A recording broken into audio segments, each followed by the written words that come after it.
They don't care if I'm having a good day or a bad day. They always, always, always tell me the truth. So I would say that you have to figure out what is the current level of action I can take, and then take that feedback, and that will give you a more accurate representation of where you are. Go ask someone who you believe has positive self-talk, and then start to compare and contrast the way they talk to themselves versus the way you talk to yourself, not to make yourself feel bad, but so that you can learn from them. It can be uncomfortable to talk myself up after being put down for a long time. What are some tips to push through this? It's interesting because to Alan and I's point of the drive to 5, I find that the people who get put down the most are usually also the people who are most afraid to sound arrogant, even to themselves, even to seem inwardly arrogant. So I would say just start small. Just start very, very small. You don't have to say I'm the best in the world, but just try to find one thing that you can be positive about. It doesn't have to be I'm the most beautiful human, I'm so smart, I'm this, I'm this. It can be something very, very, very small. I think you can build a foundation off of very small compliments to yourself. I think that's one of the things that myself, and I'm sure Alan, Aim, I'm sure you to some degree in the past, have been guilty of, is trying to make things happen too fast. And if you do things small, they will pay off over the course of a lifetime. I second all of that. What I would add is journaling. Oh, I think journaling, the right prompts, and it's interesting too. I didn't think of this earlier, but I wish I had used this as an example. With my clients, I often create journaling prompts, and the journaling prompts are never the same for everybody. I mean, Kev, the journaling prompts that we had for you were very different than the journaling prompts that I had for, let's say, you, Amy, or some other team members or other clients. And the reason why I'm now realizing in this moment is because I wanted them asking and answering different questions based on where they were in the drive to 5 and based on their own goals and dreams and values. So create journaling prompts. So I'll give you some examples of some positive ones. A positive one would be, what's one thing that my future self will thank me for that I did yesterday? Or what's one big win that I can be proud of lately if I really gave myself credit? Those are really positive. An example of one where if you feel like you have inflated perception of self, or you're on the high end of drive to 5, would be like, where am I really letting myself off the hook lately? Where am I negotiating with myself for my non-negotiables? What's the most valuable use of my time right now? I have a bunch of those where I'm constantly asking myself, I told Kevin this earlier, I need humility all the time. I'm constantly trying to give myself more and more humility. But when I'm struggling with self-doubt and self-confidence, like during that basketball yesterday, I needed to give myself that I can do this. I got this. I'm good at this. I've been doing this my whole life. So journaling prompts. What are some ways you can recognize negative self-talk if it's something you might consider normal? Go ahead, Jeffrey. Ask people. So one of my clients has a close friend, and I was on the phone with her, and I said, who is someone that you think has really high self-worth? Because she was struggling with her self-worth. I said, who do you think has really high self-worth? And she told me this person. I said, have you ever asked her what she thinks of herself and had her actually be honest with you? Remember, it's not publicly acceptable to think positive things about yourself. Like if I were to say, I'm in really great shape, or I'm really self-disciplined, or I'm really good looking, that's very socially uncomfortable because people think that you're really arrogant. But what you have to understand is that what if some of those things are actually accurate? And here's the other thing I'll share with everybody. If you're gonna be honest with yourself about your shortcomings and you're gonna feel bad about the bad things, you gotta feel good about the good ones. What's the point? Right? What's the point of trying to get better at stuff if you don't ever give yourself any credit? It doesn't make any sense. And then it goes deeper too. You can't give away what you don't have. So if you don't love yourself, you can't give love to others. If you don't believe in yourself, you can't give belief to others. And so to answer the original question, go ask someone who you believe has positive self-talk, and then start to compare and contrast the way they talk to themselves versus the way you talk to yourself, not to make yourself feel bad, but so that you can learn from them. There was a while that Tara and I were getting HelloFresh delivered, and I did a lot of the cooking. I'd chef it up. You know, I'd, after a long day, I'd have myself a beer and I'd get on the stove, I'd get on the oven, and I would just fire away. It's just, get out of my way. It's going to happen. It's all going to happen. And what would happen is we would sit down at the dinner table, and one of two things would happen. I would say, I hate this. This is terrible. Or I would say, I would quite literally pay for this in a restaurant. If a restaurant delivered that to me, I would be very, very happy. And I'm not saying I'm a good cook. They make it very easy. Everything's measured out. They tell you basically what to do. The point I'm making is I would say one of two things. One, imagine that this normal self-talk you have, imagine you're saying that to somebody else. Would you be afraid to say it? Would I be afraid to serve this dish at a restaurant? That's my analogy here. Or turn around the other way. If somebody said it to you, would you consider that a positive interaction? I think the first one would probably work best, where if you wouldn't say it to somebody else because you were afraid it would hurt them, you're afraid it would offend them, you're afraid it would trigger them, then you probably shouldn't be saying it to yourself. Now, again, you have to explore the drive to 5. Maybe you're just somebody who's very, very, very confident, and it is positive for you to say those things. Judging by the way the question was formed, I would guess that isn't it. So I would say, if I was saying this to somebody else, would I feel confident that it wouldn't hurt their feelings? That's probably where I would go. And if you do want me to cook you food, just send me an email, kevin@nextleveluniverse.com. I'll try to get that out to you ASAP. Next Level Chef Services. That's the next thing. If I'm lower on the drive to 5, how can I reframe what I say to myself to make it more powerful and help with my self-belief, whether or not what I'm saying in the moment is true? My answer to that's going to be a weird one. The only way to empower yourself is to be truthful. And it's difficult because truth, like I could spend a day talking about what that means. Truth, because we all have our own perspective on the truth, but there's also like a truth. And none of us really fully know it, but we can all get closer. I'll give you an example. I was with Emilia once, and we were having this philosophical discussion about objective truth. I'm big on math and science, and I have a little bit of trouble with people who say that everything's just a perspective, because there's certain things that are not a perspective. There's just truth. So gravity is 9.8 meters per second squared. That's a truth. Yep. I know. There it is. That's the only one I can think of. No, there's other ones too, but like that's a truth regardless of your perspective, right?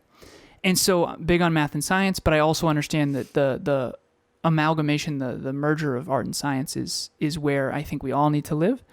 And I was talking to Emilia, and I was like, the cool thing about mathematics, and my favorite part about it, is that there is one right answer. 2 + 2 is always 4, no matter what country, no matter what planet. 2 + 2 is 4. Okay? No matter which way you look at it, that is the truth.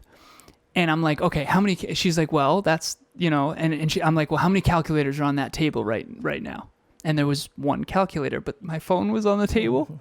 And she's like, well, that depends. Do you consider your phone a calculator? And I was like, touche, touche.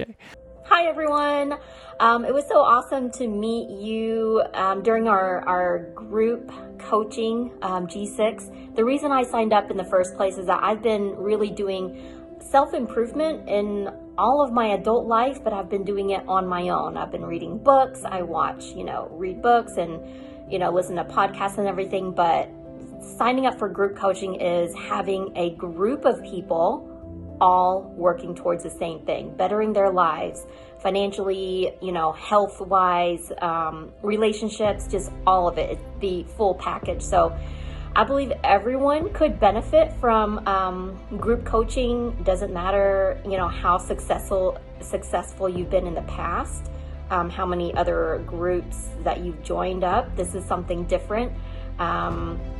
I absolutely know that Kevin and Alan are changing lives and will do so much more, and I can't wait to see where this goes. Thanks. Bye, everyone. So the long-winded answer to that question is there is objective truth and there is subjective truth. Objective truth is 2 + 2 is equal to 4. Subjective truth is Kevin, it may or may not be a great podcaster. I think he's a great podcaster from my perspective, but that's based on my awareness and my experience, of course, brother. So you have to try to be as candid with yourself. So we have the 10 C's of a next level life, and I'm going to say them really, really quickly. Okay. You are brave, sir. I know. I'm going to Just see if I wait, got for to memorize. context. Alan and I, we had the 5. We had the first 5.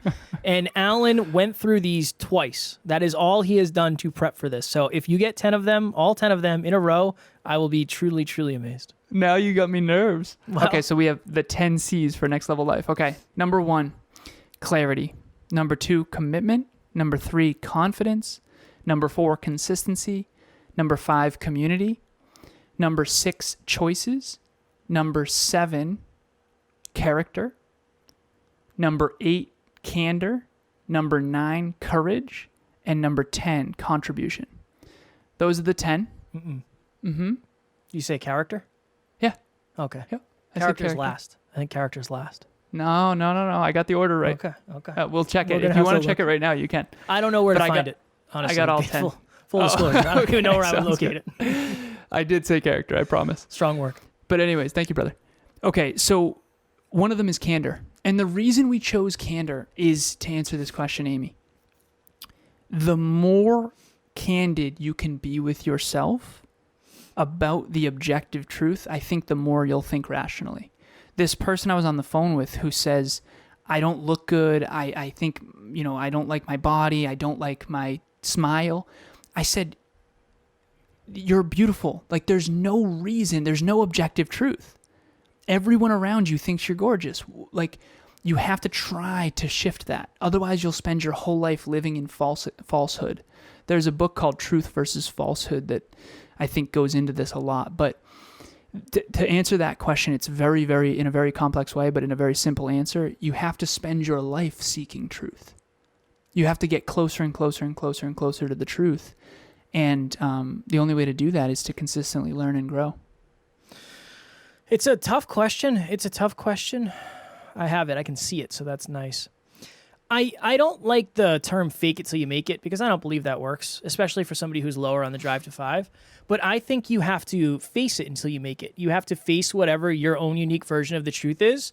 And then it's just a little bit different. So how do I add a word or subtract a word to make this a little bit more empowering? I think of this, and Alan and I talked about this, and I've said this on stage before. Somebody came to me one time and said, I'm not smart enough. Right? That's not necessarily a positive statement. And I said, well, what if you're just not smart enough yet? That one addition of a word, maybe you're not smart enough yet to get to where you want to go. I've said that many, many, many times in this journey. I remember Alan and I were having a conversation with a mentor, and after I said, I'm not smart enough, Alan. I'm not smart enough. I don't know what to do. And Alan said, well, maybe if you focus on learning, you'll feel better. And I focused, and obviously you said more than that. That wasn't all of it, but I focused on learning, and it basically should have been Alan saying, well, maybe you just don't feel smart enough yet. And that's exactly what I gave that other person for advice. So I think a lot of our feelings come from our words. Add a word, subtract a word. And to Alan's point, it's just because you think it's true doesn't mean it's true. I had a conversation with somebody one time, Alan, and this person said, I don't feel smart enough to go back to school. And I said, give me 10 reasons you don't feel smart enough to go back to school. Give me 10 reasons you do. And then just focus on the to-dos. And this person went back to school. They did pretty damn good. They did very, very well. This anonymous human who may or may Anonymous. not be Amy. Anonymous. Strong work, Thanks, Kev. guys. Well, thank you, Aim. Oh, sorry. Next question. Got Amy in the feels. Yeah, there's nothing You wrong did. with that. You did. How do we know if our self-talk is inflated? Oh, man, get out there and take some action. Get out there and take some action. I have known some people who say, yeah, podcasting is easy. And it's like, sure thing. Here's a microphone. I'm going to hit the go button. Camera's on. You let me know when you're ready. Yeah, action is the cure-all. Whether you're somebody who is undershooting or overshooting, action is the cure-all. Action tells you the truth. Action. One of the reasons I like the gym so much is because the numbers don't lie. The weights don't care. They don't care if I'm having a good day or a bad day. They always, always, always tell me the truth. So I would say that you have to figure out what is the current level of action I can take, and then take that feedback, and that will give you a more accurate representation of where you are. Strong work, Kev. I couldn't you, agree man. more. Appreciate that. Action will either make you more humble, it will be humble pie, or it will build your self-confidence. If you are overly optimistic about yourself and your own capabilities, you will get humble pie. I'll give you an example. I thought I would run a 6.5 minute mile. Last time Emilia and I timed our miles, I ran a 7:05, and it was brutal. So I got humble pie. But if I had said, I don't know if I can run an 8-minute mile, I would have been like, holy crap, I ran a 7:05, like really nice. So action will bring you to the truth. The only caveat I would say is that time actually will tell you the truth too. So I'll give you an example. So if Kevin and I say we are extremely successful podcasters, if we had said this 3 years ago, that wouldn't have been as true, but we could have said we will be extremely successful podcasters eventually. So that one word, eventually, is really important. I'm not smart enough yet. I'm not successful yet.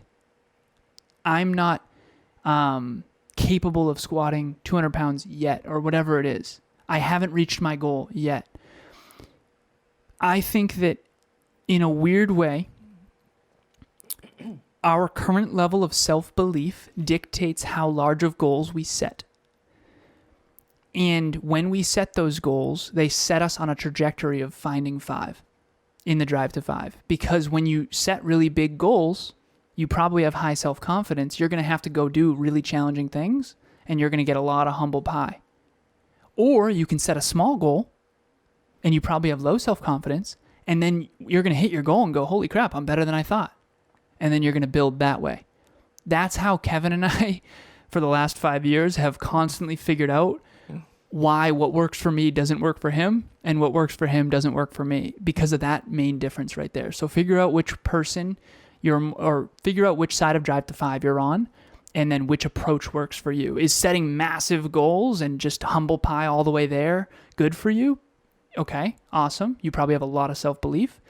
If not, you got to start small and build like Kev. One of the large goals we set this year was to do 2 events, or do we want to do 4 events this year? We wanted to do 4. We wanted to do 4 events. That's not happening. We did 2.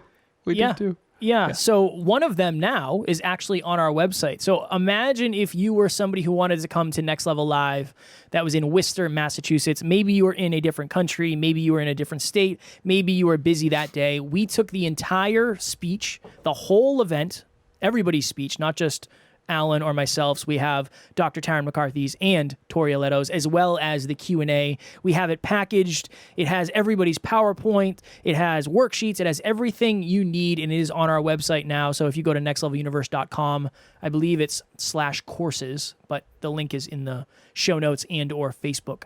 And yeah, we would love for you to have that. A lot of people couldn't make it. That was very hard for us because we have so many listeners all over the world, and it wasn't realistic for everybody to fly in, so we wanted to repurpose this and repackage it as a online course for you. Not to mention, a lot of our listeners weren't able to fly in because of COVID. Yeah. That was really, really challenging as well.